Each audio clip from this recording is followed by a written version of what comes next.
All right, the Paynes fans. Now, this is my episode review of Home Alone from this past Friday. If I'm not mistaken, this is probably the first time in a while that I've done an episode review for the Paynes, so close to when the episode aired. But as you all know, I am at home from last Friday to this upcoming Wednesday, so I was able to watch the episode live with my mom, and we both felt the same way about the episode. And as always, subscribe to the channel if you haven't done so already. Click on the bell notification icon. That way you don't miss out on any new content on the channel.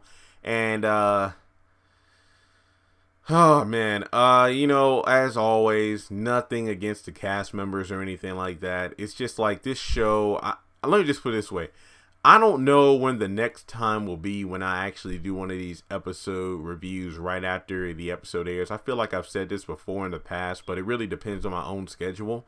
If I do weekly Paynes episode reviews, because there is usually never enough that happens in the actual episode for me to put into a review video. Literally, I feel like I can do this the way Tyler Perry writes the show. Okay, Nyla and Kenny are home alone. They realize they're alone. Nyla isn't there. Ella shows up and Kenny tries to pretend, they're sick in order to distract her. He's afraid if she finds out Nyla left, then they're going to be kicked out. Okay. Then Joanne shows up. They ask her about the money again, to no avail. Nyla shows up. Ella chews her out. Curtis walks out right as she says, "Never tell Curtis," and that's it. And that's just me being nice about it. I could break it down even further if I wanted to, but look, the kids are awesome. I think they're really adorable, in their roles. Lynn, I feel like, really, again, establishing her being the sassy one, while Kenny is like the reckless liar. It's like you have the goody two shoes and her not so goody brother. That's pretty much how it is. They really have like a Disney flair to them. I could definitely see them in a Disney program at some point during their careers. But in terms of the Paynes, it's like I told my mom, it's like the opening scene. Now we're going to have these two by themselves. God, please don't let this last the first 10 minutes of the episode. And lo and behold, it did, with a mix of Ella being sent up the stairs. Oh, she's in her bedroom. Oh, yeah, I saw her in the kitchen. Oh, she's in the backyard. And then when Nyla shows up, she says, "I was in the backyard." Well, you wonder where Kenny got those lies from. I really don't have anything to say about that first scene. It was cute when it first happened. We get to see the kids by themselves for the first time, just to see their dynamic more. But like I said in the last episode review, Painful Situation. Nyla, Lynn and Kenny were sitting at the dinner table eating their chicken and whatnot that Miss Ella made. And they saw Kendrick. Kendrick even addressed them when he came in the house to talk with Nyla. And look, this isn't them in the kitchen. Like, if they were all the way in the kitchen, I could somewhat excuse them not knowing that Nyla had left the house. I think that Lynn figured it out, but then Kenny was like, no. Then he looked around and was like, "Mama not here." So another thing is, like, I get it. Now, I know a lot of people, and I think I said this in the last video, a lot of people were saying that Nyla probably left because she didn't want to make Kendrick mad, because she knew if she did, then he would flip out on her and whatnot, especially in front of the kids. And even when she called Ella on the phone, she didn't even say that Kendrick was there, pressing for them to leave. Now, and I get it. You don't want to make him mad because, flashbacks of what he does to you.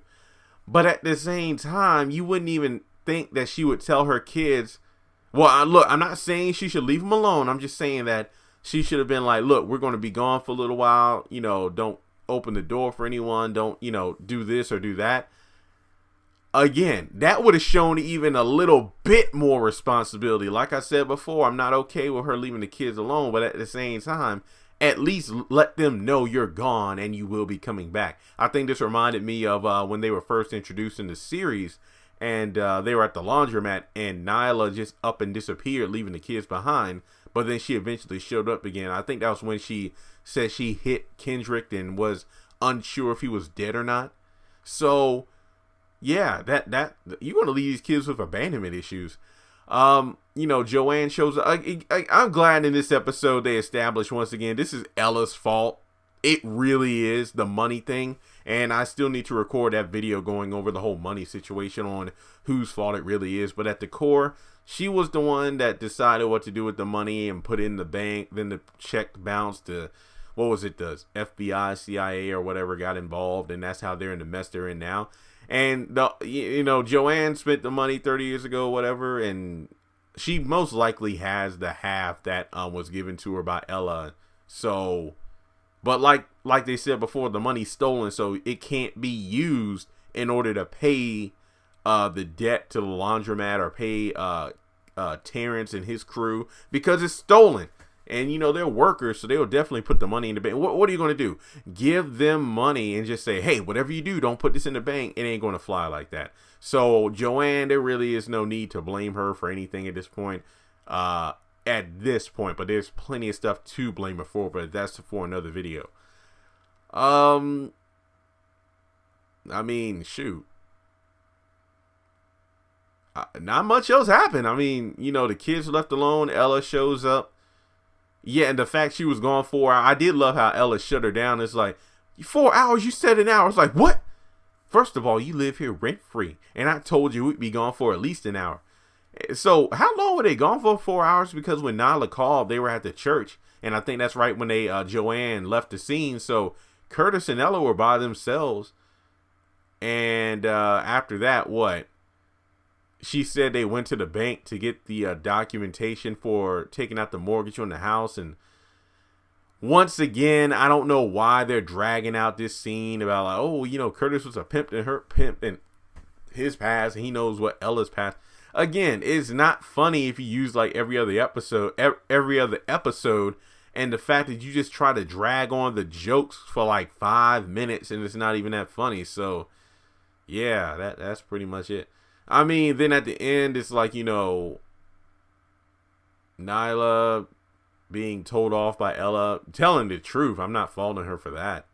Then Curtis walks in at the last minute. So in the next episode, I'm pretty sure the first 5 or 10 minutes will be Ella trying to distract Curtis from not remembering what he literally just said, because he walked out as like, well, you better not let Curtis ever find out what you did. Let Curtis find out about what? And then we know it's about her leaving the kids alone for 4 hours. So I imagine that at the end of the next episode, that's when Curtis will find out. But in any case, guys, I really wish this show would get better. Because when we seen like the haves and the have-nots, and if loving you is wrong, and hey, flaws where they may be in the shows, but the fact that I'm watching this show, but I know Tyler Perry can do better, and even though I fell out of interest, Love Thy Neighbor at least made every episode somewhat, watchable. Even if there was overacting, at least each episode seemed to have, a flow to it.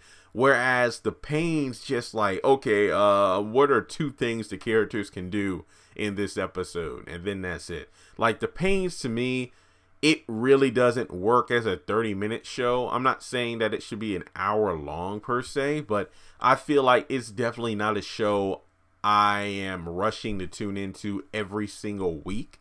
Sometimes it does feel like somewhat of a chore. Kind of like, watching Supergirl on the CW when compared to like Legends, Black Lightning, Flash, and Arrow. But that's just my feelings towards it. But let me know what you thought. I'm not even going to give this episode a score. If I did, it would probably be like a 2 or something, because this show really isn't getting any better like I thought it would. But let me know. These are just my thoughts. Let me know your thoughts in the comment section below. Notice how I didn't even mention the laugh track, because I've said it so many times already. I don't even want to get into it. But yeah, honestly, tell me what you thought of the episode Home Alone. Are you still even watching the Paynes? What's your favorite part about it, if you do have a favorite part? And subscribe to the channel if you haven't done so already. And I'll definitely talk to you all soon.